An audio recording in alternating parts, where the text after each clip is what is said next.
Samuel Hasselhorn, Lukasz Borowicz, Urlicht, Songs of Death and Resurrection. That sounds quite dark. What is the idea behind this album?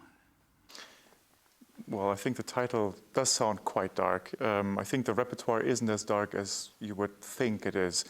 The idea for me was, after recording lots of piano lieder, was to combine this with orchestra music.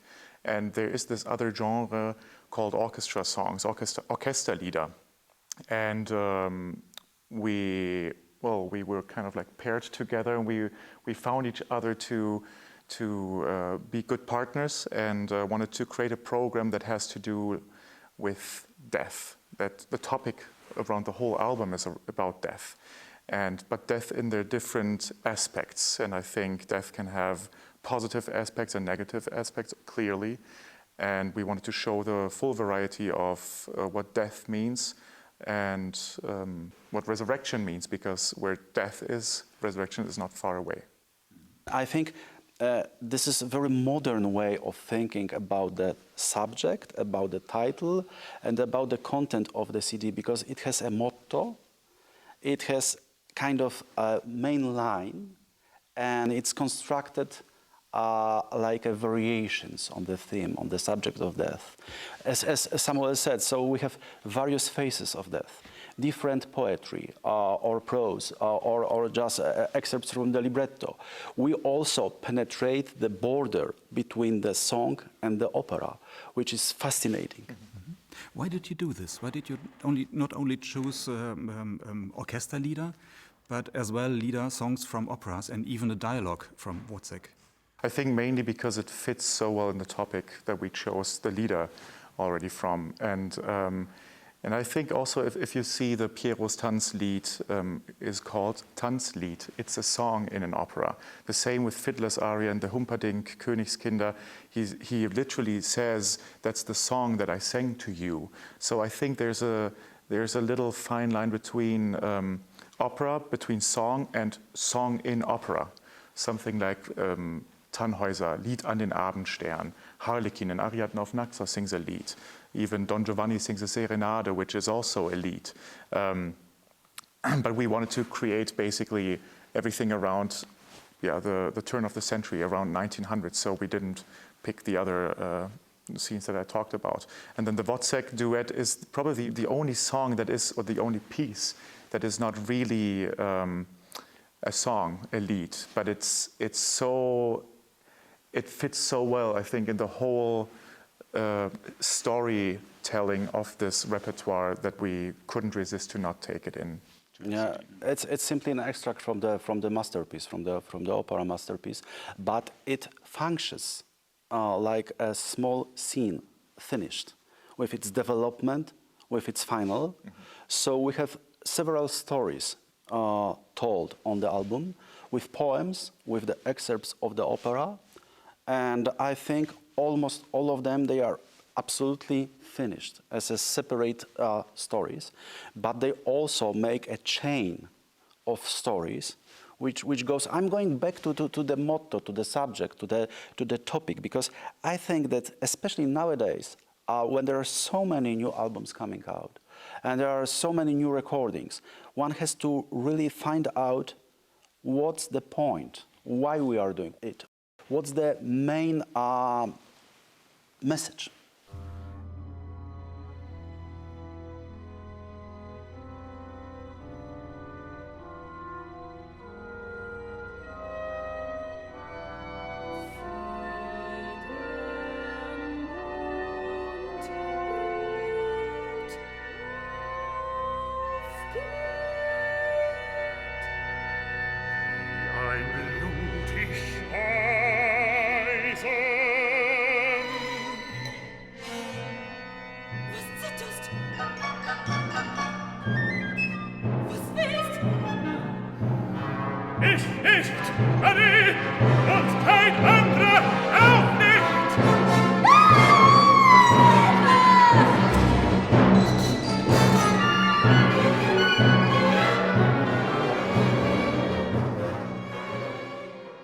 This is the modern view on German neo-romantic culture, our common view on poetry, and stylistically speaking, when I'm talking about those clashes of different style, of different composers, of different poetry from different epochs, from the 20th century, from 19th century, it works because it brings some more questions.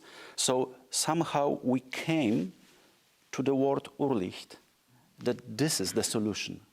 This is the answer for all the difficult questions which are simply, let's say, stated by the composers and poets. Because death is always with us somehow, but life always continues. So something like the Urlicht is constantly with us. Somehow we go from, in the beginning of Urlicht, der Mensch lebt in größter Not und in größter Pein, je lieber möchte ich im Himmel sein. So, I mean, we're all in the most suffering way possible. We suffer so much as the human beings are suffering, basically, and I want to be in heaven. And there's this longing for death, and then we end the whole disc with Ich bin der Welt abhanden gekommen. Once we thought that every problem is solved, nowadays we know that the world is getting into the trouble once again. The war is around us, there is no peace, people are constantly killing themselves, and nothing has changed. Somehow when we read the poetry, especially the classical poetry or the 19th century or the romantic, no-romantic, we treat it like something from the heritage, something which is far away from us, which tells us something, but does not really touches us. But in this case, once we came to the recording sessions, once we discussed the meaning of each song, or each aria, or each scene, or duet, also with the orchestra, with the Poznan Philharmonic Orchestra, it came so obviously for us that we are speaking about our times as well. Des Morgens zwischen 3 und 4, da müssen wir Soldaten marschieren, das Gesslein auf und ab. Trallali, trallalei, trallalere, mein Schätzchen sieht herab. Ach, Bruder, jetzt bin ich geschossen, die Kugel hat mich schwer getroffen. Trag mich in mein Quartier, trallali, trallalei, trallalere, es ist nicht weit von hier. You said that there are some songs dealing with war, especially First World War, and the life of the soldiers. Can't that be depressing for listeners in our times? I think it can be. I think music generally can be depressing, can be uplifting, can be everything, basically, for any listener. Can be also different for two listeners listening at the same time, which makes music so interesting. And within this time frame, you can feel that 5 minutes given us by Gustav Mahler could last for countless number of minutes. And it's a pure magic how the time goes within the album. Because some of the songs, the action is truly very, very fast. Like in action film, if we consider Herr Oluf, the Ballade von Herder, it's really an extra fast story, and you have to follow. Was it the idea from the beginning on to make a mixture between well-known and nearly unknown songs, between Mahler on one hand side and Pfitzner, Braunfels on the other side? I would say so, yes. I mean, we had some discussions, and some of the pieces had to, fly out of the original repertoire list because of logistical reasons. Anyway, we had a huge forces with the Poznan Philharmonic, especially for Wozzeck, according to the score, of course.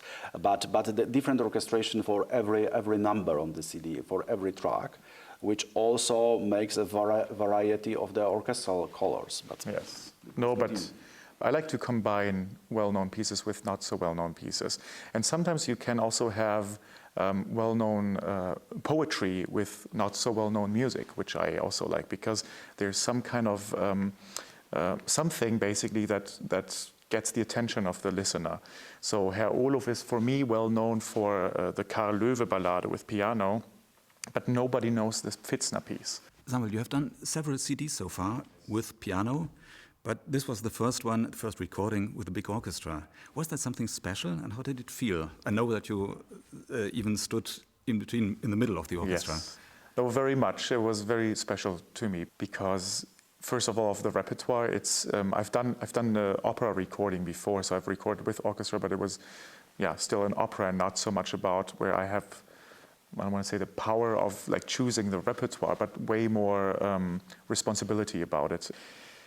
First of all, it was great to work with the Poznan Philharmonic Orchestra, because sometimes they came into my dressing room and said, "Can you sing this phrase because I play the same melody, or I just continue and I want to see where you breathe." So they want to come and see, how do I shape this phrase? Because now I realize after hearing it, for example, in Herr Olof, I play the Erlkönigstochter, or I play the mother or something. So which tone do I need to find? And that's something that happens just in Lieder music making, not so much in orchestra music making. So I like that very much. And it was great to stand in between them, to feel different vibes, to feel different energy levels from every side, which affects the singing too. And you definitely need to trust the conductor and the sound engineer 100%, because, I mean, especially for the sound engineer, you're in the middle of the orchestra and you have no idea, does it sound okay? But it's an incredible experience, and I hope to do many more of those experiences. Und willst du, Herr Olof, nicht tanzen mit mir, soll Seuch und Krankheit folgen dir. Sie tät ihm gegen einen Schlag aufs Herz. Sein Lebtag fühlte nicht solchen Schmerz. Sie tät ihn heben auf sein Pferd.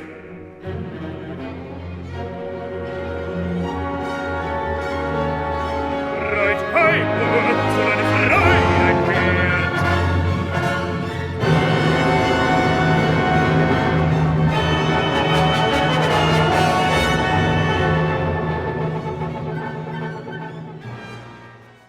Lukasz, you have done quite a lot of CDs so far. Is there a difference, or what is the difference if the soloist is a pianist or a violinist or a singer? The most important thing is to make a true chamber music making within a symphony orchestra with a singer. And it means that whole orchestra has to understand the text, that whole orchestra has to understand the breathing, the whole orchestra has to understand the meaning, artistic meaning of every piece we create together. And that's why I was so happy because with Samuel we had a nice time. We rehearsed in detail, also with the orchestra before the recording. So I think it's quite uncommon, because usually people are in a hurry, but we made an effort. I mean, every poem was translated into Polish, so we experienced the text with our colleagues from the Poznan Philharmonic Orchestra, and we discussed the songs. We discussed the let's say the temperature of each song, or which one is the hardest, which is the softest, which is the most tragic, which is not so solemn, let's say, or something like this. And the recording situation was like in the good old times, so it was not a live recording in a concert or even in a rehearsal before the concert. Except we didn't have a telephone, because in good old times it was only the conductor knew what was going on, because there was a telephone and the conductor was listening to some remarks of the sound engineer and producer, and never telling if the message was good or bad. We have to repeat. But you would say that had a good effect on this? Well, it was definitely like in the good old times, how we always say, because usually, as you mentioned before, we don't have so much time, so we have a concert or maybe two and a dress rehearsal that are recorded, and then you have one day maybe to fix things. And here we were so lucky we had the generous support of the Funk Foundation, the Funk Stiftung, who gave an enormous amount to this recording process. So I actually spent 10 days in Poznan to rehearse, to have a weekend off, to record, and to basically record every day twice. We had the pleasure to include my soprano colleague from the Staatstheater Nürnberg, where I am singing, Julia Grüter, who joined me for the Wozzeck duet. We had the children's choir from the Poznan Philharmonic Orchestra, what's it called, the Poznan Nightingales? Exactly. Yeah. In Polish, it's Poznańskie Słowiki, the Poznań Nightingales. Who joined for the Königskinder. We needed some Königskinder who sing a little bit. And a beautiful final scene of the opera. This is how you don't really get to record these days anymore. So very thankful for everyone who was part of it and supported so generously. So macht euch sehend ein armer Blinder, für das im Tode sie auferstehen und leuchtend in eure Herzen gehen. Die Königskinder.